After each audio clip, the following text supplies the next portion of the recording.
अस्सलामुअलैकुम।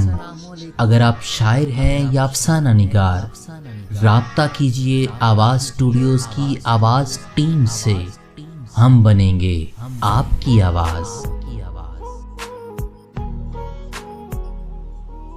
खत के छोटे से तराशे में नहीं आएंगे। सर आपकी नजर। खत के छोटे से तराशे में नहीं आएंगे, गम ज्यादा है लिफाफे में नहीं आएंगे। हम न मजनू हैं न फरहाद के कुछ लगते हैं, हम किसी दश्त तमाशे में नहीं आएंगे।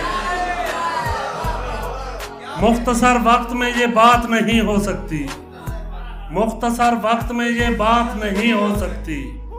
दर्द इतने हैं खुलासे में नहीं आएंगे।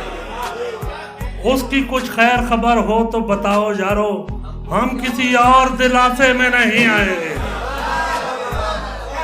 उसकी कुछ खैर खबर हो तो बताओ यारो, हम किसी और दिलासे में नहीं आएंगे। और जिस तरह आपने बीमार से रुखसत ली है, जिस तरह आपने बीमार से रुखसत ली है, साफ लगता है जनाजे में नहीं आएंगे।